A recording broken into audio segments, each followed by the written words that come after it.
How far can a sitcom premise go? What made My Mother the Car, a dumb idea that only lasted one season, seem more ridiculous than a show like I Dream of Jeannie, which went for 5? Or a more modern example, Happy, a show about a detective teaming up with an imaginary friend to stop a child snatching Santa Claus. Now that seems like a dumb idea, but it's a great show. It's great because it's funny and it's dark and the premise is ridiculous. So ergo, it's fair to say that an outlandish premise can work as long as you have a good take on it. Look at Red Dwarf. Red Dwarf has been on TV in some form or another since 1988, and its whole premise is summed up in the one sentence, what if the last man alive was a total slob?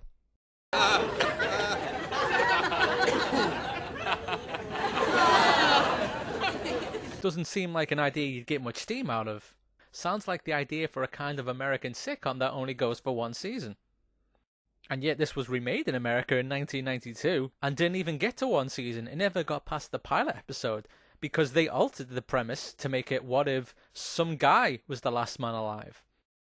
Red Dwarf is so uniquely English in that it celebrates the worst parts of us. It pokes fun. It doesn't idealize anything. In the American remake, you don't have the openly flawed characters, the stale sense of hopelessness in Lister's curry-stained clothes. Instead, you get a show about some wisecracking, confident, handsome man who just happens to be in space. How long have I been in stasis, Holly? Well, I couldn't let you out until the radiation died down to a safe level. Really? You're gonna laugh. How long? Just under 3 million years.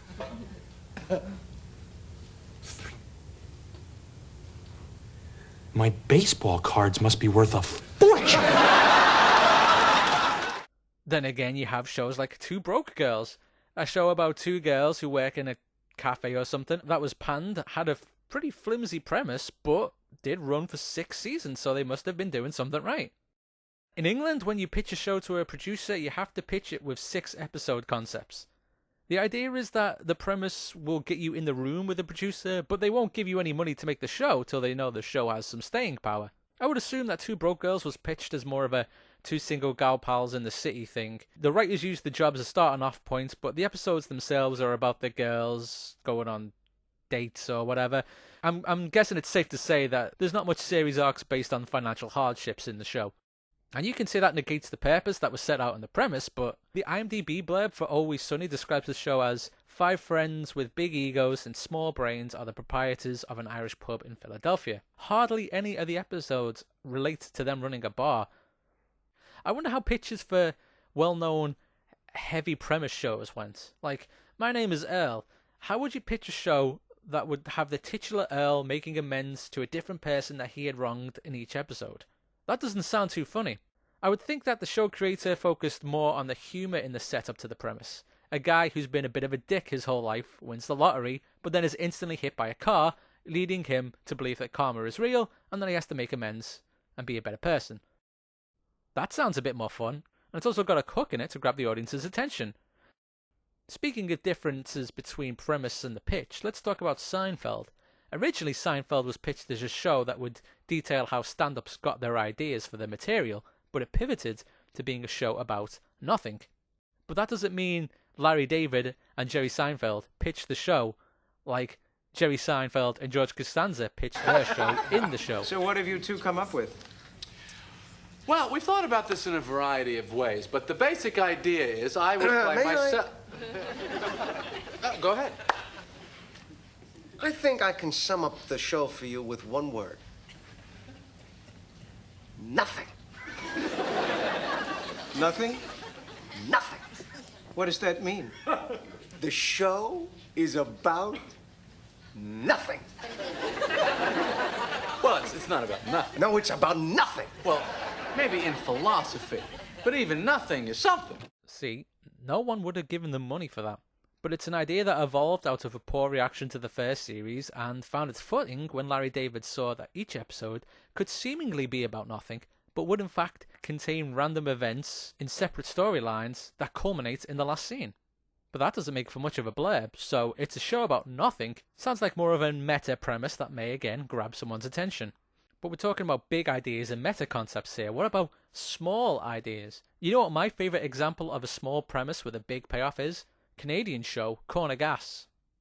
Set in a small town in Saskatchewan, creator and star Brett Butts said he pitched the show on the idea of what his life would have been like if he never left the small town he grew up in to be a comedian.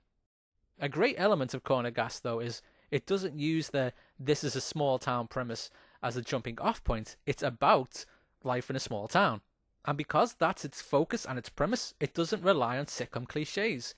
There's no stupid relationship arcs, there's no I hate my job stuff. It's just about lives of people in a small town. And the show gets a lot of mileage out of that premise. Like how big a deal they make about the local curling championship, or how things like a new ATM or a new traffic light is big news to the townspeople. Yeah, sure, it's a traffic light now, but the next thing you know, there'll be advanced left turn signals and computer chips stapled to our ears. That's pretty far-fetched. Left turn signals. Traffic light might spruce up the town, you know, give it a more urban feel. You know, Lacey, it'd be nice to have a conversation with you where you don't twist it around to further your traffic light agenda. Hey, I didn't bring it up. You guys were talking, and I just... That's what you want? Machines telling you what to do? It's like that movie where the robots take over and Prevent traffic accidents? I don't want a traffic light. No one in Dog River does. What about the train crossing signal? You like that all right? That's different. It goes ding, ding, ding, and the arm swings up and down.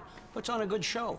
Stuff like that you would write down as episode ideas when you were pitching a show about a small town, but because the show had such a great writing staff, they could develop that idea further. One of my favourite episodes is about Brent going on vacation, but since it's a small town there's nothing to do in the vacation, his vacation entails him just sitting on a lawn chair outside where he usually works, pretending he's somewhere else.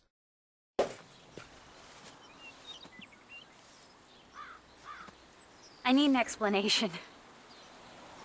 Will you at least need to talk to me, because it's just plain rude to just sit there Here, and... Lacey. I hope this postcard finds you well. What are you doing? I've spent the last few days in Aruba. Wait, you're a verbal postcard now? As I'm not in Dog River at the moment, I can't speak with you directly. I know this must seem foolish to you, but I've never been one to bow to peer pressure. Well, except for when I had that cigarette in high school. See, small town stories have small town stakes. I really like Canadian comedy, since they're not churning out whatever idea seems popular at the time, like in America, or basing what shows they have to produce on government remits, like in England. They all seem to have a genuine voice to them that makes them seem more sincere. Like my favourite show of all time, Letterkenny, a show that I could talk about all day, but I can't really use as my example as a small premise, big premise, because it is set in a small town. But unlike Corner Gas, it has a focus on series arcs and character development, which is great, but I like how, like life in a small town, Corner Gas just stays the same. Nothing looms in Corner Gas, and the only dramatic moment in the whole series is in the last episode of the last series, when it's discovered that Brett has been doing stand-up comedy and he's pretty good at it. So good, in fact, that he's been offered a small tour that would mean he has to leave town. The conclusion of the episode, and the series, unless you want to include the movie and the animated spin-offs, is Brett saying, you know what? I think I'm good. I like my life the way it is. That's really nice, you guys. Throwing me a going away party. I feel a little overwhelmed and touched and kind of awkward since I'm not going anywhere. Still, is there cake? You're not going? No, I called them back and said no thanks. I don't want to go on the road months at a time, making $40 a show, splitting some fleabag motel room with a greasy dude I barely know, who, by the way, is making $90 a show.